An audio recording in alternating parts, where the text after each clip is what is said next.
Dios les bendiga a todos. Vamos a continuar con el tema del Evangelio verdadero y descubriendo lo que es el falso Evangelio o el Evangelio diferente. Habíamos hablado que el Evangelio diferente, el falso Evangelio y los falsos pastores y la iglesia falsa se opone a las Escrituras como como primer foco de ataque. Ellos atacan las Escrituras diciendo que no solamente las Escrituras tienen la máxima autoridad. Nosotros creemos como iglesia verdadera que las Escrituras son la máxima autoridad, que Dios no dejó a ningún hombre, no dejó a ningún papa, no dejó a ningún pastor o líder religioso como máxima autoridad, sino que la máxima autoridad que nosotros tenemos son las Escrituras. Por eso el apóstol Pablo dice que no debemos pensar más allá de lo que está escrito, y como dice también a Timoteo, que toda la Escritura es inspirada por Dios, que todas las Escrituras fueron, como dice Pedro, también escritas por los santos hombres de Dios, santos varones de Dios, inspirados por el Espíritu Santo de Dios. Así que la Escritura es nuestra máxima autoridad, y la iglesia falsa se opone a las Escrituras diciendo que la Biblia no es la palabra de Dios, sino que solamente contiene la palabra de Dios, como si la Biblia fuera un libro de historia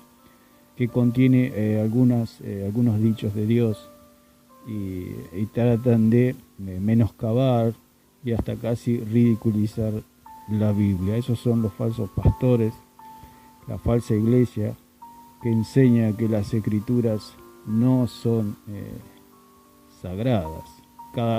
Por eso el Señor dijo: cada coma, cada tilde no va a pasar, porque el cielo y la tierra pasarán, más mis palabras no pasarán, dijo el Señor. Toda la palabra, toda la Escritura es inspirada por Dios.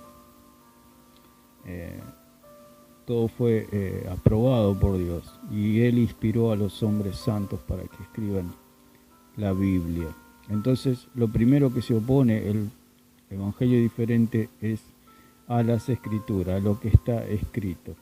Por eso en Deuteronomio capítulo 31, versículo 26, dice que las Escrituras van a testificar contra el pecado, contra el hombre, y van a testificar a favor de que Jesucristo es el Hijo de Dios, que Jesucristo es Dios, que Jesucristo es el Verbo de Dios. Entonces, como primera parte, debemos entender que la iglesia verdadera es la que cree en el Dios verdadero. Y para creer en el Dios verdadero tenemos que tener a las Escrituras como nuestra máxima autoridad. Por eso la iglesia falsa tiene catecismos, tiene carpetas, tiene revistas que se desvían, tienen versículos de la Biblia, pero lo que les interesa a ellos, a la falsa iglesia, es a través de su catecismo, a través de sus carpetas, a través de sus revistas, sacarle la Biblia de las manos al pueblo. Esa es la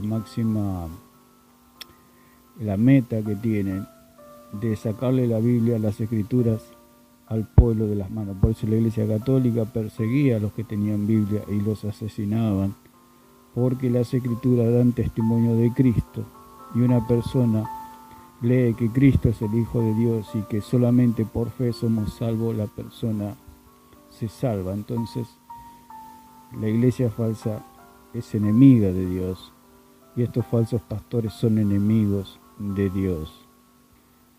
Entonces, lo primero que ataca el falso evangelio son las Escrituras.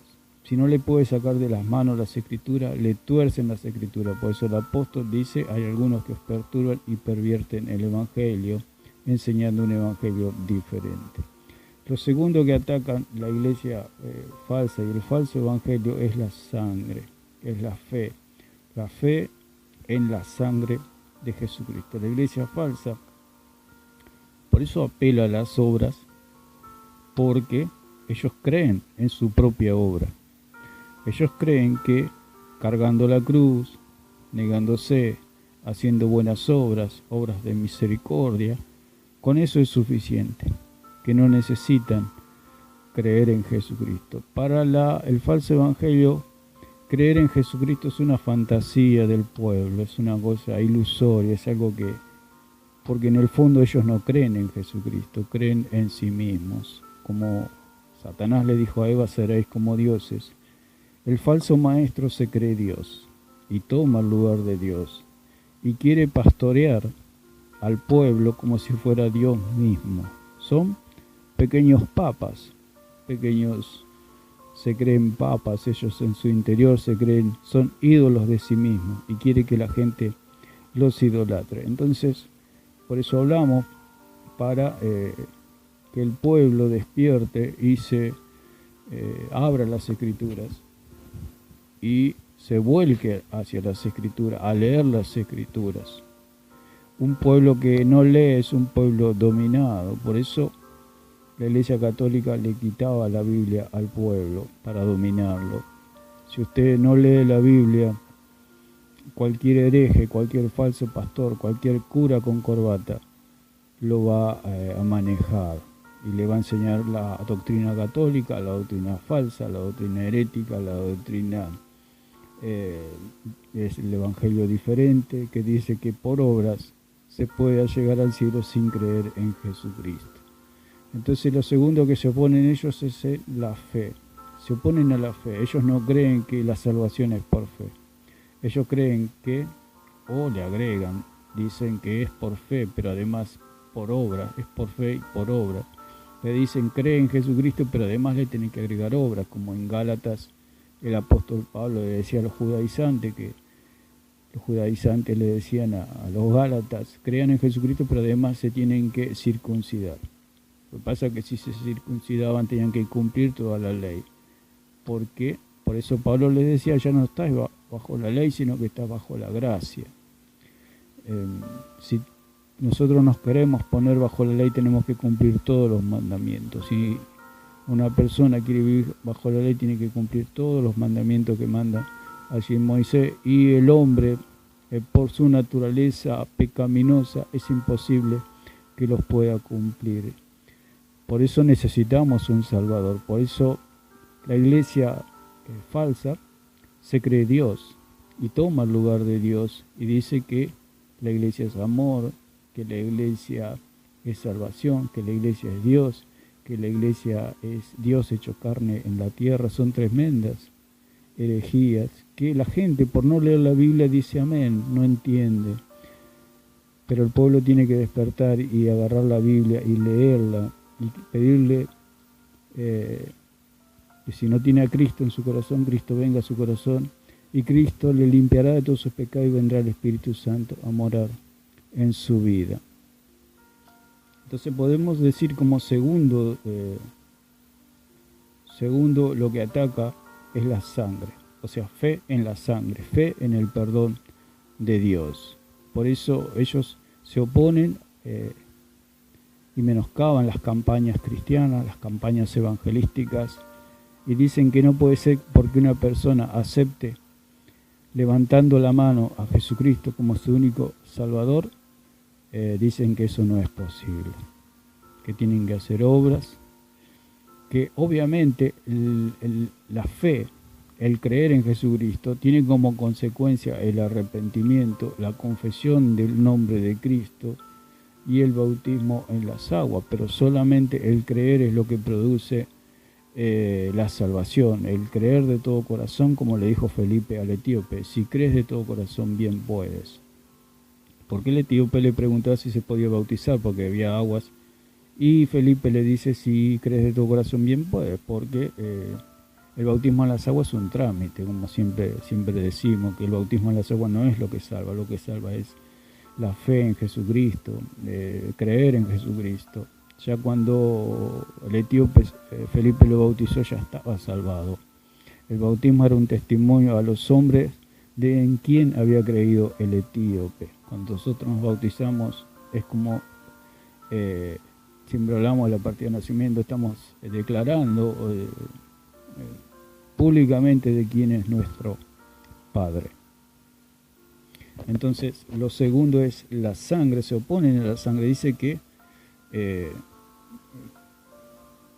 la sangre habla, la sangre testifica. Por ello se oponen a la sangre, porque la sangre testifica en contra del falso evangelio, de los falsos pastores, de estos curas con corbata, que se dicen ser pastores, pero predican un evangelio católico, un evangelio diferente, un evangelio que no es de Dios, un evangelio que no es de las Escrituras, porque dice Pablo en 1 Corintios 15 que el evangelio que él predicaba era conforme a las Escrituras.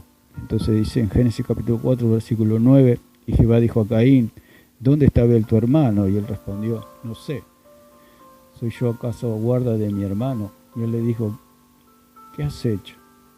La voz de la sangre de tu hermano clama a mí desde la tierra. Podemos decir que la sangre, aún la sangre de Abel, habla, y podemos decir que la sangre testifica. Por eso el Señor Jesús en la cruz dijo, Padre, perdónalos porque no saben lo que hacen. La sangre clama a favor nuestro. La sangre es la que nos limpia de todos nuestros pecados. No es la confesión al cura, no es la confesión a un líder, a un pastor. Eso no me limpia de pecado. Vamos a estar hablando más adelante de lo que es la confesión, cómo la confesión es la confesión a los hombres en forma de dogma, en forma de doctrina, ofende a Dios. Se llama la confesión a los hombres adulterio espiritual. La confesión es a Dios. Y dice en Hebreos capítulo 12, versículo 24. Con esto terminamos. Hebreos 12, 24 dice, a Jesús el mediador de un nuevo pacto y a la sangre rociada que habla mejor que la de Abel. La sangre de Jesucristo habla mejor que la de Abel. O sea que la sangre del Señor habla, la sangre del Señor testifica, la sangre del Señor nos limpia de todos nuestros pecados. Por eso la iglesia falsa se opone a las Escrituras y se opone a la fe en la sangre, porque el día que nosotros creímos en esa sangre, Dios nos limpió de todos nuestros pecados. El día que nosotros creímos que es Cristo, el Cordero de Dios que quita el pecado del mundo, ese día el Señor, en ese instante, yo lo puedo testificar con mi propio testimonio desde el día que yo creí en el Señor en ese instante me limpió de todos mis pecados y vino el Espíritu Santo a morar en mi vida para siempre. Lo puedo decir porque lo viví personalmente. No es el agua del bautismo, no es la confesión, no es la Eucaristía. El que salva es Jesucristo y esa preciosa sangre es la que nos limpia de todos nuestros pecados. Porque cuando Cornelio y los que estaban en la casa de Cornelio creyeron, descendió el Espíritu Santo y hablaban en otra lengua. Así que el creer en Jesucristo es lo que nos hace hijos de Dios. Continuaremos en el próximo video. Que Dios le bendiga a todos.